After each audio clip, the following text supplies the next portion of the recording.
Laxmikant polity ऐतिहासिक पृष्ठभूमि। भारत में ब्रिटिश 1600 ईस्वी में ईस्ट इंडिया कंपनी के रूप में व्यापार करने आए। महारानी एलिजाबेथ प्रथम के चार्टर द्वारा इन्हें भारत में व्यापार करने के विस्तृत अधिकार प्राप्त थे। कंपनी, जिसके कार्य अभी तक सिर्फ व्यापारिक कार्यों तक ही सीमित थे, ने 1765 ईस्वी में बंगाल, बिहार, उड़ीसा के दीवानी अर्थात राजस्व एवं दीवानी न्याय के अधिकार प्राप्त कर लिए। इसके तहत भारत में उसके क्षेत्रीय शक्ति बनने की प्रक्रिया प्रारंभ हुई। 1858 ईस्वी में सिपाही विद्रोह के परिणाम स्वरूप ब्रिटिश ताज ने भारत के शासन का उत्तरदायित्व प्रत्यक्षतः अपने हाथों में ले लिया। यह शासन 15 अगस्त 1947 ईस्वी में भारत की स्वतंत्रता प्राप्ति तक अनवरत रूप से जारी रहा। स्वतंत्रता मिलने के साथ ही भारत में एक संविधान की आवश्यकता महसूस हुई। 1934 ईस्वी में M.N. रॉय भारत में साम्यवाद आंदोलन के प्रणेता कहे जाने वाले के दिए गए सुझाव को अमल में लाने के उद्देश्य से 1946 ईस्वी में एक संविधान सभा का गठन किया गया और 26 जनवरी 1950 को संविधान अस्तित्व में आया। यद्यपि संविधान और राज्य व्यवस्था की अनेक विशेषताएं ब्रिटिश शासन से ग्रहण की गई थी, तथापि ब्रिटिश शासन में कुछ घटनाएं ऐसी थी जिनके कारण ब्रिटिश शासित भारत में सरकार और प्रशासन की विधि की रूपरेखा निर्मित की गई। इन घटनाओं ने हमारे संविधान और राजतंत्र पर गहरा प्रभाव छोड़ा। इन घटनाओं का क्रमवार ब्यौरा निम्नानुसार है। कंपनी का शासन 1773 से 1858 तक। 1773 का रेगुलेटिंग एक्ट। 1773 का रेगुलेटिंग एक्ट इस अधिनियम का अत्यधिक संवैधानिक महत्व है। भारत में ईस्ट इंडिया कंपनी के कार्यों को नियमित एवं नियंत्रित करने की दिशा में ब्रिटिश सरकार द्वारा उठाया गया यह पहला कदम था। इसके द्वारा पहली बार कंपनी के प्रशासनिक और राजनीतिक कार्यों को मान्यता मिली। 1773 का रेगुलेटिंग एक्ट के तहत भारत में केंद्रीय प्रशासन की नींव रखी गई। 1773 के रेगुलेटिंग एक्ट की अधिनियम की विशेषताएं इस प्रकार है। इस अधिनियम द्वारा बंगाल के गवर्नर को बंगाल का गवर्नर जनरल पद नाम दिया गया और उसकी सहायता के लिए एक 4 सदस्यीय कार्यकारी परिषद का गठन किया गया। उल्लेखनीय है कि ऐसे पहले गवर्नर लॉर्ड वॉरेन हेस्टिंग थे। इसके द्वारा मद्रास एवं बम्बई के गवर्नर जनरल के अधीन हो गए। 1773 का रेगुलेटिंग एक्ट के तहत मद्रास एवं बम्बई के गवर्नर बंगाल के गवर्नर जनरल के अधीन हो गए, जबकि पहले सभी प्रेसिडेंसियों के गवर्नर एक दूसरे से अलग थे। 1773 अधिनियम के अंतर्गत कलकत्ता में 1774 में एक उच्चतम न्यायालय की स्थापना की गई। इसमें मुख्य न्यायाधीश और 3 अन्य न्यायाधीश थे। 1773 के एक्ट के तहत कंपनी के कर्मचारियों को निजी व्यापार करने और भारतीय लोगों से उपहार व रिश्वत लेना प्रतिबंध कर दिया। 1773 के अधिनियम के द्वारा ब्रिटिश सरकार का कोर्ट ऑफ डायरेक्टर्स कंपनी की गवर्निंग बॉडी के माध्यम से कंपनी पर नियंत्रण सशक्त हो गया और इसे भारत में इसके राजस्व, नागरिक, सैन्य मामलों की जानकारी ब्रिटिश सरकार को देना आवश्यक कर दिया गया। 1784 का पिट्स इंडिया एक्ट।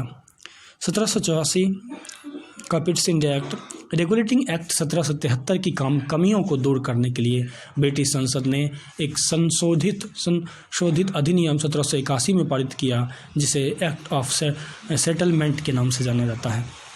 इसके बाद एक अन्य महत्वपूर्ण अधिनियम पिट्स इंडिया एक्ट 1784 में अस्तित्व में आया। अधिनियम 1784 का पिट्स इंडिया एक्ट का अधिनियम की विशेषताएं।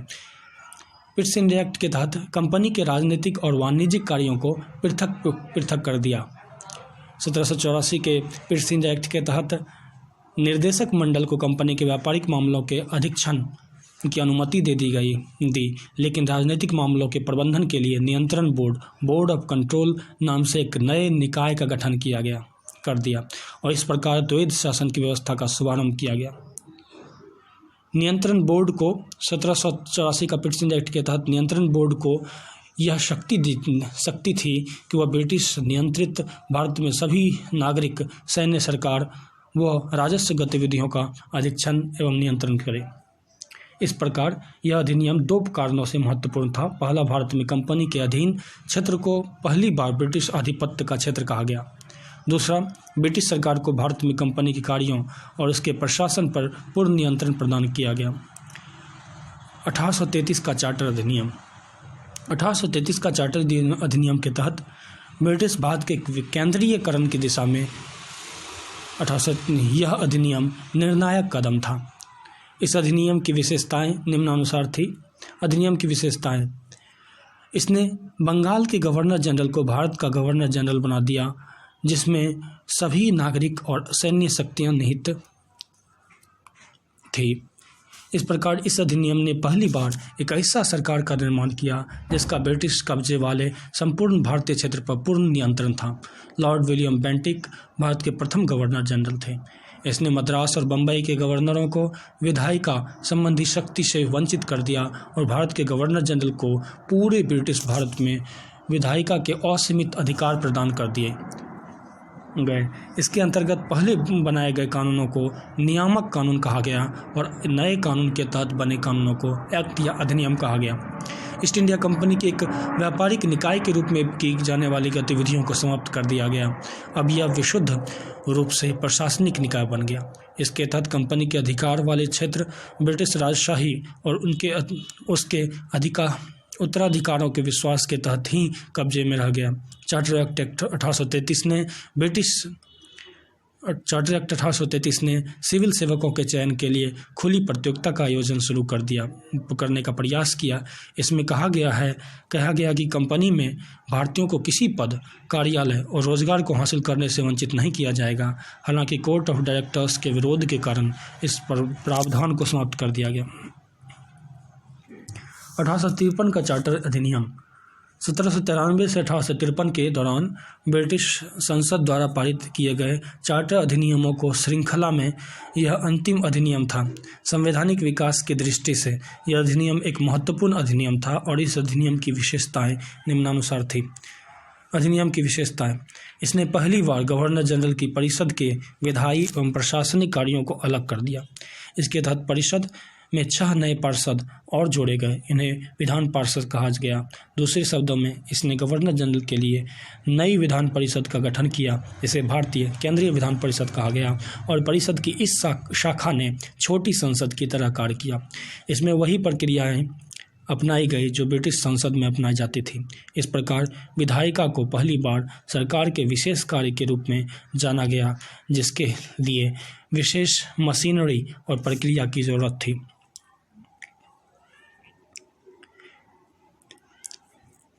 1853 का चार्टर अधिनियम के तहत सिविल सेवकों की भर्ती एवं चयन हेतु खुली प्रतियोगिता व्यवस्था का शुभारंभ किया गया। इस प्रकार विशिष्ट सिविल सेवा भारतीय नागरिकों के लिए खोल दी गई और इसके लिए 1854 में भारतीय सिविल सेवा के संबंध में मैकॉले समिति की नियुक्ति की गई। 1853 का चार्टर अधिनियम के तहत कंपनी के शासन को वह विस्तारित कर दिया गया और भारतीय क्षेत्र में इंग्लैंड राजशाही के विश्वास के तहत कब्जे में रखने का आदेश दिया। लेकिन पूर्ण अधिनियम के विपरीत इसमें किसी निश्चित समय का निर्धारण नहीं किया गया था। इससे स्पष्ट था कि संसद द्वारा कंपनी का शासन किसी भी समय समाप्त किया जा सकता था। इसने प्रथम बार भारतीय केंद्रीय विधान परिषद में स्थानीय प्रतिनिधित्व प्रारंभ किया और गवर्नर जनरल को 1853 के चार्टर अधिनियम के तहत प्रथम बार केंद्रीय विधान परिषद में स्थानीय प्रतिनिधित्व प्रारंभ किया और गवर्नर जनरल की परिषद में 6 नए सदस्यों में से 4 का चुनाव बंगाल, मद्रास, बम्बई और आगरा के स्थानीय प्रांतीय सरकारों द्वारा किया जाना था। ताज का शासन 1858 से 1947 तक। 1858 का भारत शासन अधिनियम। इस महत्वपूर्ण कानून का निर्माण 1857 के विद्रोह के बाद किया गया, जिसे भारत का प्रथम स्वतंत्रता संग्राम या सिपाही विद्रोह भी कहा जाता है। भारत के शासन को अच्छा बनाने वाला अधिनियम नाम के प्रसिद्ध इस कानून ने ईस्ट इंडिया कंपनी को समाप्त कर दिया और गवर्नरों, क्षेत्रों, राजस्व संबंधी शक्तियों ब्रिटिश राजशाही को हस्तांतरित कर दी। अधिनियम की विशेषताएं। 1858 के भारत शासन अधिनियम के तहत बाद का शासन सीधे महारानी विक्टोरिया के अधीन चला गया। गवर्नर जनरल का पद नाम बदलकर भारत का वायसराय कर दिया गया और वह वायसराय भारत में ब्रिटिश ताज का प्रत्यक्ष प्रतिनिधि बन गया। लॉर्ड कैनिंग भारत के प्रथम वायसराय बने। 1858 भारत सरकार अधिनियम के तहत 1858 के अधिनियम ने नियंत्रण बोर्ड और निर्देशक कोर्ट समाप्त कर भारत में शासन की द्वैध प्रणाली समाप्त कर दी। 1858 के एक्ट के तहत एक नए पद भारत के राज्य सचिव का सृजन किया गया, जिसमें भारतीय प्रशासन पर संपूर्ण नियंत्रण की शक्ति निहित थी। यह सचिव ब्रिटिश कैबिनेट का सदस्य था और ब्रिटिश अंततः संसद के प्रति उत्तरदायी था। 1858 के एक्ट के तहत भारत सचिव की सहायता के लिए 15 सदस्य परिषद का गठन किया गया, जो एक सलाहकारी समिति थी और परिषद का अध्यक्ष भारत सचिव को बनाया गया। 1858 के एक्ट के तहत कानून के तहत भारत सचिव की परिषद का गठन किया गया, जो एक निगमित निकाय थी जिसे भारत और इंग्लैंड में मुकदमा चलाने का अधिकार था। इस पर भी मुकदमा किया जा सकता था।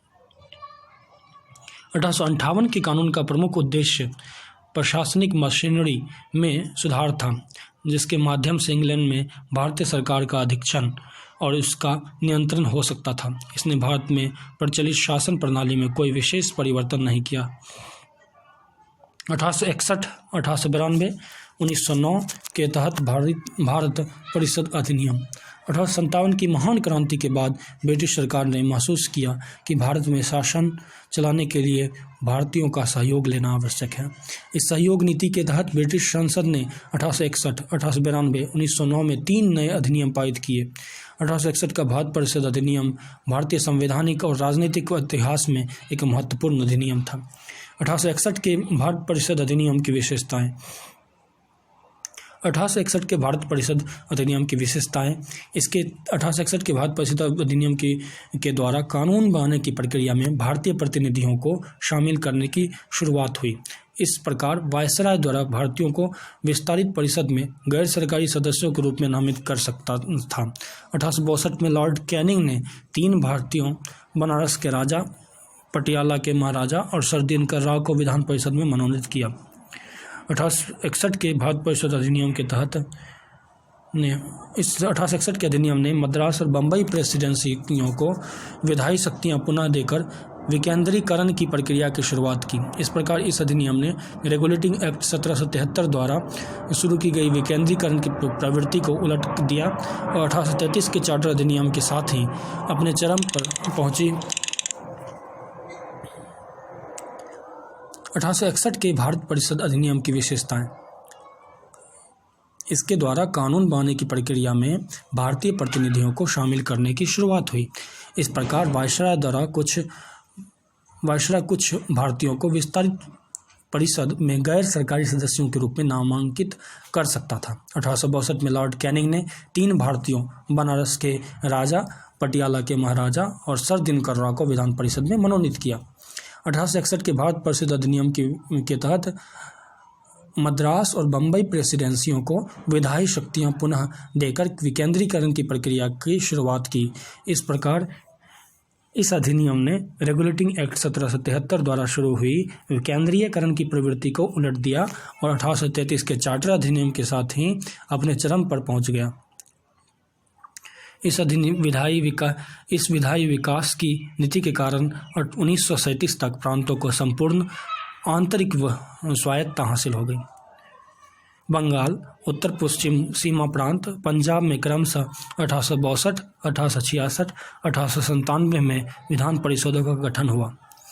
1861 के भारत परिषद अधिनियम के तहत वायसराय को परिषद में कई संचालन के लिए अधिक नियम और आदेश बनाने की शक्तियाँ प्रदान की। इसने लॉर्ड कैनिंग द्वारा 1859 में प्रारंभ की गई पोर्टफोलियो प्रणाली को भी मान्यता दी। इसके अंतर्गत वायसराय की परिषद का एक सदस्य एक या अधिक सरकारी विभागों का प्रभारी बनाया जा सकता था तथा उसे इस विभाग में काउंसिल की ओर से अंतिम आदेश पारित करने का अधिकार था। इसने वायसराय को आपातकाल में बिना काउंसिल की संस्तुति के अध्यादेश जारी करने के लिए अधिकृत किया। इस आदेश की अवधि मात्र 6 माह होती थी। 1892 के अधिनियम की विशेषताएं। 1892 के तहत के माध्यम से केंद्रीय एवं प्रांतीय विधान परिषदों में अतिरिक्त गैर सरकारी सदस्यों की संख्या बढ़ाई गई। हालांकि बहुमत सरकारी सदस्यों का ही रहता था। 1892 के अधिनियम की के तहत विधान परिषदों के कार्यों में वृद्धि कर उन्हें बजट पर बहस करने, कार्यपालिका के प्रश्नों का उत्तर देने के लिए अधिकृत किया गया। 1892 के अधिनियम के तहत केंद्रीय विधान परिषद और बंगाल चैम्बर्स ऑफ कॉमर्स में गैर सरकारी सदस्यों के नामांकन के लिए वायसराय की शक्तियों का प्रावधान था। इसके अलावा प्रांतीय विधान परिषदों में गवर्नर को जिला परिषद, नगरपालिका, विद्यालय, व्यापार संघ, जमींदारों, चैम्बर ऑफ कॉमर्स की सिफारिशों पर गैर सरकारी सदस्यों को नियुक्त करने की शक्ति थी। इस अधिनियम ने केंद्रीय और प्रांतीय विधान परिषद दोनों में गैर सरकारी सदस्यों की नियुक्ति के लिए एक सीमित और परोक्ष रूप से चुनाव का प्रावधान किया। हालांकि चुनाव शब्द का अधिनियम में प्रयोग नहीं हुआ था। इसे निश्चित निकायों की सिफारिश पर की जाने वाली नामांकन की प्रक्रिया कहा जाता गया। 1909 के अधिनियम की विशेषताएं। 1909 के अधिनियम की विशेषताएं। इस अधिनियम को मॉर्ले मिंटो सुधार के नाम से भी जाना जाता है। इस समय लॉर्ड मॉर्ले इंग्लैंड में भारत के राज्य सचिव थे और लॉर्ड मिंटो भारत में वायसराय थे। इसने केंद्रीय एवं प्रांतीय विधान परिषदों के आकार में काफ़ी वृद्धि की। केंद्रीय परिषद में इनकी संख्या 16 से 60 हो गई और प्रांतीय विधान परिषदों में इनकी संख्या एक समान नहीं थी। 1909 के अधिनियम के तहत इसने केंद्रीय परिषद में सरकारी बहुमत को बनाए रखा और लेकिन प्रांतीय परिषदों में गैर सरकारी सदस्यों के बहुमत की अनुमति थी। 3. इसने दोनों स्तरों पर विधान परिषदों के चर्चा कार्यों का दायरा बढ़ाया। उदाहरण के तौर पर अनुपूरक प्रश्न पूछना, बजट पर संकल्प रखना आदि।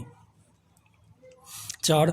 अधिनियम के अंतर्गत पहली बार किसी भारतीय को वायसराय और गवर्नर की कार्य परिषद के साथ एसोसिएशन बनाने का प्रावधान किया गया। सत्येंद्र प्रसाद सिन्हा वायसराय की कार्यपालिका परिषद के प्रथम भारतीय सदस्य बने। उन्हें विधि सदस्य बनाया गया था। 5. इस अधिनियम ने एक पृथक निर्वाचन के आधार पर मुस्लिम के लिए प्रांतिक सांप्रदायिक प्रतिनिधित्व का प्रावधान किया। इसके अंतर्गत मुस्लिम सदस्यों का चुनाव मुस्लिम मतदाता ही कर सकते थे। इस प्रकार इस अधिनियम ने सांप्रदायिकता को वैधानिकता प्रदान की और लॉर्ड मिंटो को सांप्रदायिक निर्वाचन के जनक के रूप में जाना गया। 6. इसने presidency, corporation, chambers of commerce, विश्वविद्यालयों, जमींदारों के लिए अलग प्रतिनिधित्व का प्रावधान भी किया। भारत शासन अधिनियम 1919। भारत शासन अधिनियम 1919 20 अगस्त 1917 को ब्रिटिश सरकार ने पहली बार घोषित किया कि उसका उद्देश्य भारत में क्रमिक रूप से उत्तरदायी सरकार की स्थापना करना था। क्रमिक रूप से 1919 में भारत शासन अधिनियम बनाया गया। 1921 में लागू हुआ और इस कानून को मॉन्टेग चेम्सफोर्ड सुधार भी कहा जाता है और मॉन्टेग भारत के राज्य सचिव थे जबकि चेम्सफोर्ड भारत के वायसराय थे। अधिनियम की विशेषताएं। 1. केंद्रीय एवं प्रांतीय विषयों की सूची की पहचान कर एवं उन्हें पृथक कर राज्यों पर केंद्रीय नियंत्रण कम किया गया और केंद्रीय और प्रांतीय विधान परिषदों को अपनी सूचियों के विषयों पर विधान पर बनाने का अधिकार प्रदान किया, लेकिन सरकार का ढांचा केंद्रीय और एकात्मक ही बना रहा। 2. इसने प्रांतीय विषयों को पुनः 2 भागों में विभक्त किया, हस्तांतरित, आरक्षित। हस्तांतरित विषयों पर गवर्नर का शासन होता था और इस कार्य में वह उन मंत्रियों की सहायता लेता था जो विधान परिषद के प्रति उत्तरदायी थे। दूसरी ओर आरक्षित विषयों पर गवर्नर कार्यपालिका परिषद की सहायता से शासन करता था जो विधान परिषद के प्रति उत्तरदायी नहीं थी। शासन की इस दोहरी व्यवस्था को द्वैध यूनानी शब्द डायआर्की से प्रयुक्त व्युत्पन्न शासन व्यवस्था कहा गया। हालांकि यह व्यवस्था काफ़ी हद तक असफल ही रही। 3. 1919 के अधिनियम के तहत संख्या 3 में कहा गया है, इस अधिनियम ने पहली बार देश में द्विसदनीय व्यवस्था और प्रत्यक्ष निर्वाचन की व्यवस्था प्रारंभ की। इस प्रकार भारतीय विधान परिषद के स्थान पर द्विसदनीय व्यवस्था यानी राज्यसभा और लोकसभा का गठन किया गया। दोनों सदनों के बहुसंख्यक सदस्यों को प्रत्यक्ष निर्वाचन के माध्यम से निर्वाचित किया जाता था। 4. इसके अनुसार व्यवसाय की कार्यकारी परिषद के 6 सदस्यों में से कमांडर इन चीफ को छोड़ 3 सदस्यों का भारतीय होना आवश्यक था। 5. इसने संसद सांप्रदायिक आधार पर सिखों, भारतीय ईसाइयों, आंग्ल भारतीयों, यूरोपियों के लिए भी पृथक निर्वाचन के सिद्धांत को विस्तारित कर दिया। 6. इस कानून ने संपत्ति कर, शिक्षा के आधार पर सीमित संख्या में लोगों को मताधिकार प्रदान किया। 7. इस कानून ने लंदन में भारत के उच्चायुक्त के कार्यालय का सृजन किया और अब तक भारत सचिव द्वारा किए जा रहे कुछ कार्यों को उच्चायुक्त को स्थानांतरित कर दिया गया। 8. इसने एक लोक सेवा आयोग का गठन किया गया इसके तहत। अतः 1926 में सिविल सेवकों की भर्ती के लिए केंद्रीय लोक सेवा आयोग का गठन किया गया। 9. इसने पहली बार केंद्रीय बजट को राज्यों के बजट से अलग कर दिया और राज्य विधानसभाओं को अपना बजट स्वयं बनाने के लिए अधिकृत कर दिया। 10. इसके अंतर्गत एक वैधानिक आयोग का गठन किया गया जिसका कार्य 10 वर्ष बाद जांच करने के बाद अपनी रिपोर्ट प्रस्तुत करना था। साइमन आयोग। ब्रिटिश सरकार ने नवंबर 1927 में यानी निर्धारित समय से 2 वर्ष पूर्व ही नए संविधान में भारत की स्थिति का पता लगाने के लिए सर जॉन साइमन के नेतृत्व में 7 सदस्यीय वैधानिक आयोग के गठन की घोषणा की। आयोग के सभी सदस्य ब्रिटिश थे, इसलिए सभी दलों ने इसका बहिष्कार किया।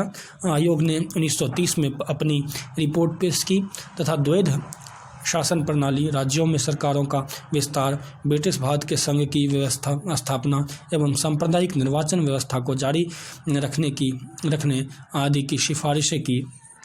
आयोग के प्रस्तावों पर विचार करने के लिए ब्रिटिश भारत और भारतीय रियासतों के प्रतिनिधियों के साथ 3 गोलमेज सम्मेलन किए। इन सम्मेलनों में हुई चर्चा के आधार पर संवैधानिक सुधारों पर एक श्वेत पत्र तैयार किया गया जिसे ब्रिटिश सरकार के लिए ब्रिटिश संसद की संयुक्त प्रवर समिति के समक्ष रखा गया। इन समिति की सिफारिशों को कुछ संशोधन के साथ भारत परिषद अधिनियम 1935 में शामिल कर लिया गया। सांप्रदायिक अवार्ड। ब्रिटिश प्रधानमंत्री रैमजे मैकडोनाल्ड ने अगस्त 1932 में अल्पसंख्यकों के प्रतिनिधित्व पर एक योजना की घोषणा की। इसे कम्युनल अवार्ड या सांप्रदायिक अवार्ड के नाम से जाना गया। अवार्ड ने न सिर्फ मुस्लिमों, सिख, ईसाई, यूरोपियनों और आंग्ल भारतीयों के लिए अलग निर्वाचन व्यवस्था का विस्तार किया, बल्कि इसे दलितों के लिए भी विस्तारित कर दिया गया। दलितों के लिए अलग निर्वाचन व्यवस्था में गांधी बहुत व्यथित हुए और उन्होंने अवार्ड में संशोधन के लिए पूना की यारावादा जेल में अनशन प्रारंभ कर दिया। अतः कांग्रेस नेताओं, दलित नेताओं के बीच एक समझौता हुआ जिसे पूना समझौता के नाम से जाना गया। इसमें संयुक्त हिंदू निर्वाचन व्यवस्था को बनाए रखा गया और दलितों के लिए स्थान भी आरक्षित कर दिया गया। भारत शासन अधिनियम 1935। यह अधिनियम भारत में पूर्ण उत्तरदायी सरकार के गठन में एक मील का पत्थर साबित हुआ। यह एक लंबा और विस्तृत दस्तावेज था जिसमें 321 धाराएं, 10 अनुसूचियां थीं। अधिनियम की विशेषताएं। 1. इसने अखिल भारतीय संघ की व्यवस्था की स्थापना की, जिसमें राज्य एवं रियासतों को एक इकाई की तरह माना गया और अधिनियम ने केंद्र और इकाइयों के बीच 3 सूचियां, संघ सूची 59 विषय, राज्य सूची 54 विषय, समवर्ती सूची दोनों के लिए 36 विषय के आधार पर शक्तियों का बंटवारा कर दिया। अवशिष्ट शक्तियां वायसराय को दे दी गई। हालांकि यह संघीय व्यवस्था कभी अस्तित्व में नहीं आई क्योंकि देशी रियासतों ने इसमें शामिल होने से इनकार कर दिया था। 2. इसने प्रांतों में द्वैध शासन व्यवस्था समाप्त कर दी तथा प्रांतीय स्वायत्तता का शुभारंभ किया। राज्यों को अपने दायरे में रहकर स्वायत्त तरीके से 3 पृथक राज्य क्षेत्रों में शासन का अधिकार दिया गया।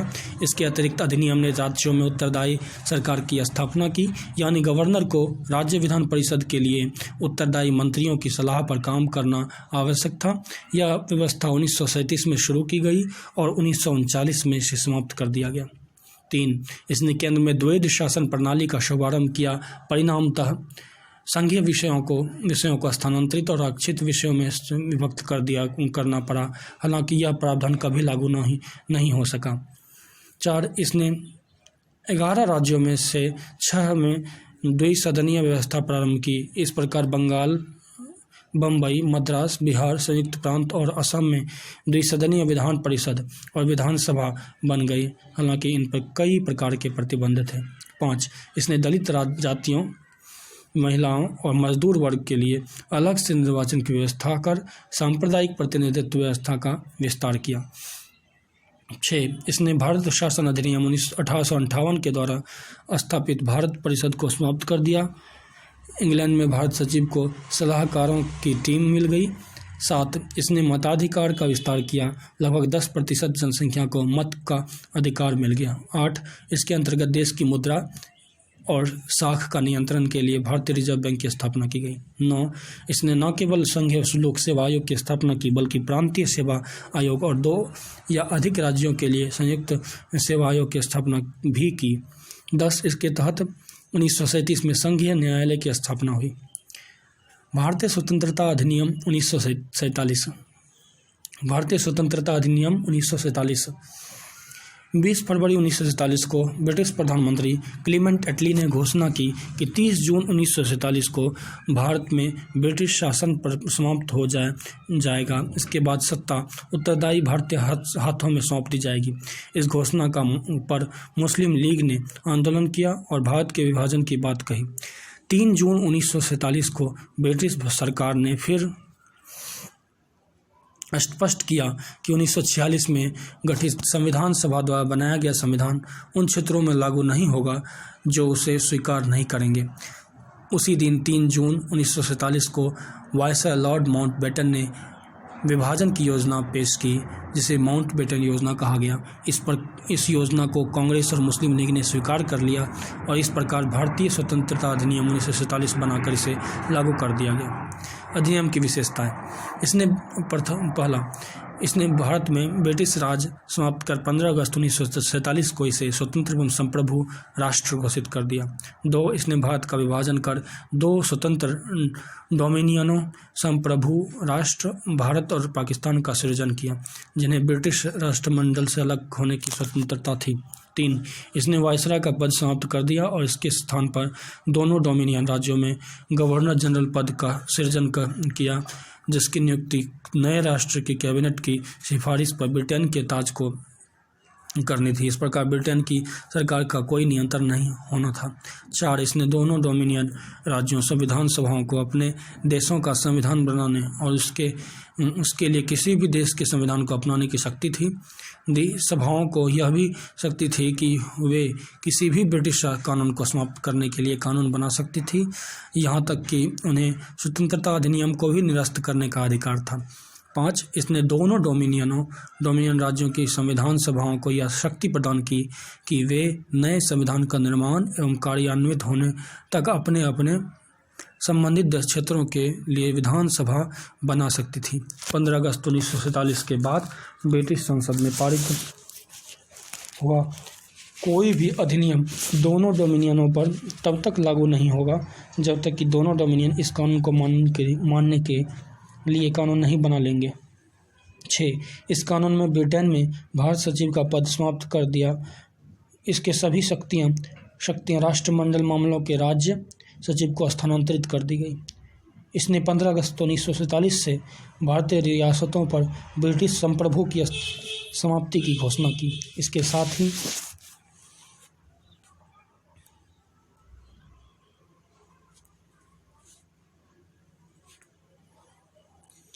साथ ही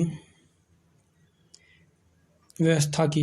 हालांकि दोनों डोमिनियन राज्यों को इस कानून में सुधार करने का अधिकार था। 10 इसने ब्रिटिश शासक को विधेयक पर मताधिकार और उन्हें स्वीकृत करने के अधिकार से वंचित कर दिया, लेकिन ब्रिटिश शासन के नाम पर गवर्नर जनरल को किसी भी विधेयक को स्वीकार करने का अधिकार प्राप्त था। 11 इसके अंतर्गत भारत के गवर्नर जनरल एवं प्रांतीय गवर्नरों को राज्यों का संवैधानिक प्रमुख नियुक्त किया गया। इन्हें सभी मामलों पर राज्यों की मंत्री परिषद के परामर्श पर कार्य करना होता था। 12 इसने शाही उपाधि से भारत का सम्राट शब्द समाप्त कर दिया।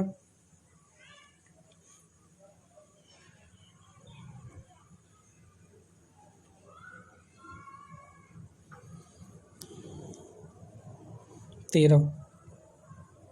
इसने भारत के राज्य सचिव द्वारा सिविल सेवाओं में नियुक्तियां करने और पदों में आरक्षण की समाप्ति प्रणाली समाप्त कर दी। 15 अगस्त 1947 से पूर्व सिविल सेवा कर्मचारियों को वही सुविधाएं मिलती रही जो उन्हें पहले से प्राप्त थी।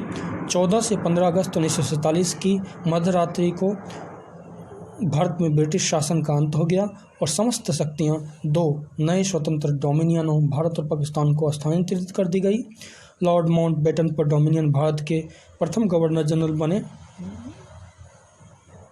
लॉर्ड माउंटबेटन नए डोमिनियन भारत के प्रथम गवर्नर जनरल बने। उन्हें जवाहरलाल नेहरू को भारत के पहले प्रधानमंत्री के रूप में शपथ दिलाई और 1946 में बनी संविधान सभा को स्वतंत्र डोमिनियन की संसद के रूप में स्वीकार कर लिया गया।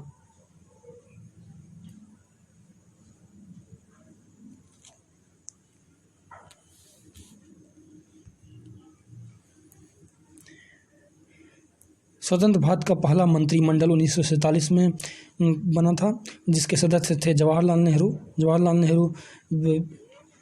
के हाथ धारित विभाग था, प्रधानमंत्री थे। राष्ट्रमंडल था, विदेश मामले का विभाग उनके हाथ में था। वैज्ञानिक शोध का भी मामला जवाहरलाल नेहरू के हाथ में था।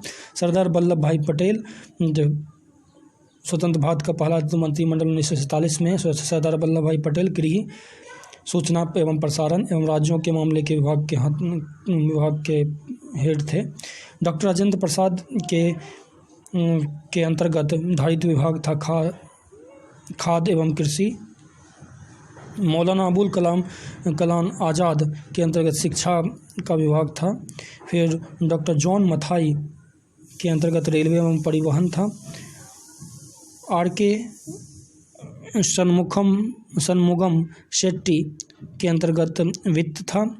फिर डॉक्टर B.R. अम्बेडकर के अंतर्गत विधि, जगजीवन राम के अंतर्गत श्रम, सरदार बलदेव सिंह के अंतर्गत रक्षा, राजकुमारी अमृत कौर के अंतर्गत स्वास्थ्य, C.H. भाभा के अंतर्गत था वाणिज्य, रफ़ी अहमद किदवई के अंतर्गत था संचार, डॉक्टर श्यामा प्रसाद मुखर्जी के अंतर्गत उद्योग एवं आपूर्ति, V.N. गाडगिल के अंतर्गत था कार्य, खान एवं ऊर्जा।